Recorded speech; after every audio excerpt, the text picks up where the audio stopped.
what's going on? My car can come home. Winter is over, so the snowblower can be moved, and this can go back and have a spot in the garage, and I can start driving it. John Chimento's car is here. I think there's a little issue with the throwout bearing, so we're gonna have to pull the transmission and figure out what's going on with that. Just kind of making a weird noise. Greg Brown's Mustang, front bumper needs to go on. The top needs to be put on, and then the windows adjusted. Door panels need to go in, and then it's going to interior for rear seat and rear door panels to kind of match the front. Andy C10 is in final assembly. Engine stuff is kind of mostly put together, and just more little things that need to happen with it.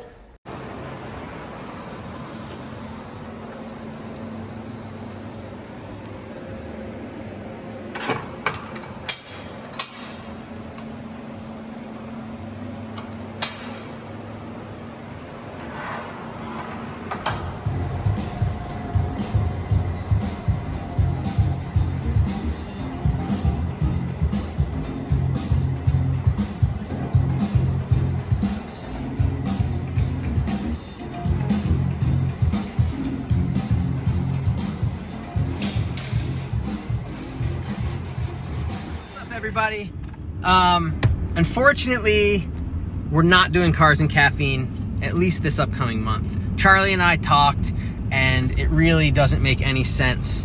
The city is only allowing us 200 people, and how are we supposed to do that? You know what I mean? There's a couple thousand of you guys that come every month, and we don't want to tell anybody that they can't come. So until the city opens it up and allows us to have as many people as we want, we're not gonna do it, because we don't want to tell anybody that they can't come. So sorry for the bad news. Please let everybody know. I've been getting tons of messages for people wanting to know what's up, but that's the story. And Charlie and I are super bummed to have to say this, but can't do it. We can't do it without city approval. All new hardware.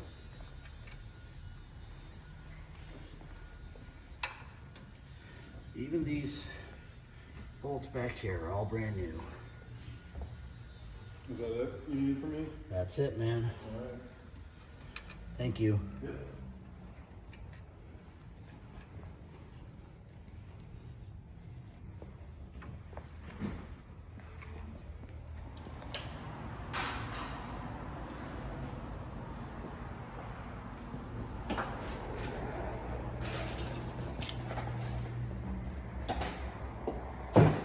Timmy can run all of the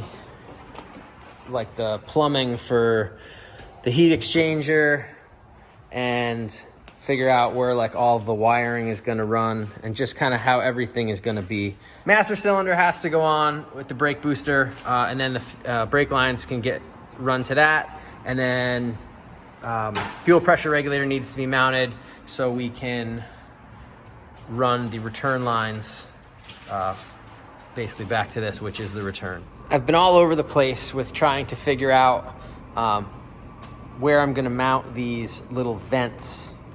Obviously they're going to be symmetrical. It's not gonna look like that. But I think what I'm gonna do, I've had 3 of them on there.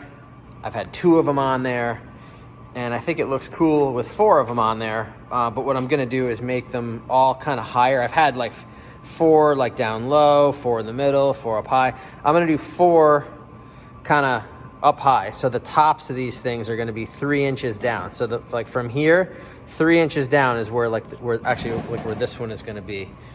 And there'll be the 4 of them. So I'm just gonna mark it out and cut some holes. So I don't know what they came off of. They're pretty cool. There is a left and a right with how they kind of go with one on the other side, the other goes kind of the other way. So, but anyway, yeah, there's a left and a right. I don't know if these are an aftermarket thing or if these came off of something. I mean, these could have been off some 50s Buick or something like that. I'm not really sure what they are.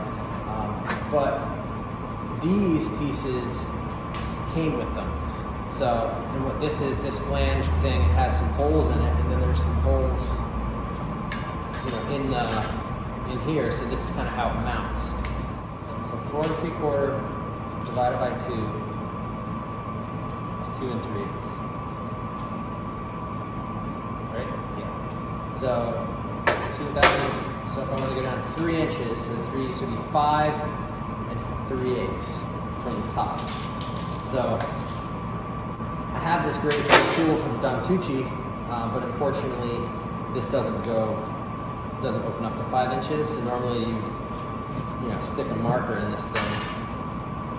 This is how his little tool is awesome if you were measuring down 2 inches or whatever. So you can kind of like lock this in and then draw a line and you can kind of go across. But again, it's not long enough. So for the next one, or also make one down that's, so you can measure down like a foot or something like that. But either way, these things are sick. They're designed to work with these Milwaukee ink salt markers, which are like a million. If you ask anybody who's ever used one of these things, that is any kind of fabricator or whatever, that is used to using Sharpies, these are like a million times better. But yeah, so get the measure down 5 3/8. So I don't know if you saw what I'm doing here, but so I marked it, right? But the Sharpie, even if you have a brand new Sharpie, it's kind of thick. So what I do is I'll mark it, and then where I mark it, the exact measurement. So where 3/8 is on here is on this one, I just measured it, it was to this side of the Sharpie line. So I just did like a little mark. So 5 3/8, and it's to this side. And then that way when I put a straight edge across, I know what edge I'm going to. You know what I mean? The difference from this side of the Sharpie line to the other side of the Sharpie line, that's like, that could be like an 1/8 or 3/16 off. And that's a lot. So, just kind of like a good little trick, just to mark what side of the mark line you're on. But again, putting this together with 4, it makes it so the flanges are too close, because there's a flange on this. So I'm just going to do 3. So to get this spacing here, I know that I want I want 3 inches from here to the inside of here.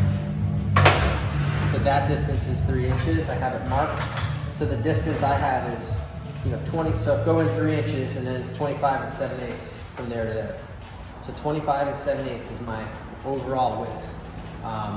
These are 4 3/4. So 4.75 times 3 of them is so 4.75 times 3 equals. So that's 14 1/4. So 14 1/4 is the overall size of all 3 of these. So 14 1/4 minus 25 7/8 equals 11.625. Now I want there to be 2 I know where the outside is. Here. So there's only going to be 2 gaps. So then that 11.625 divided by 2 equals 5.1825. So the distance that I need in between here is 5.1825, and that's basically gives you your even measurement. So that's the equation. I'm no mathematician, but my friend John helped me figure that out. So thank God for John. But yeah, basically pretty simple. But anyway, or you can just eyeball it and drill some holes. But yeah, so it's all correct now.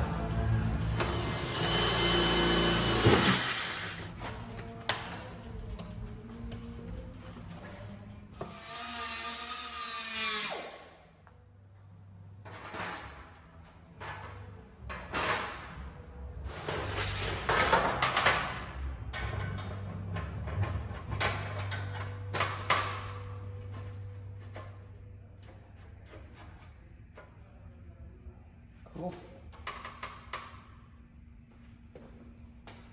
See?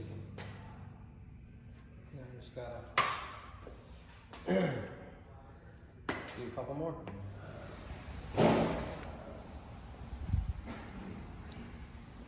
I think the 3 looks perfect.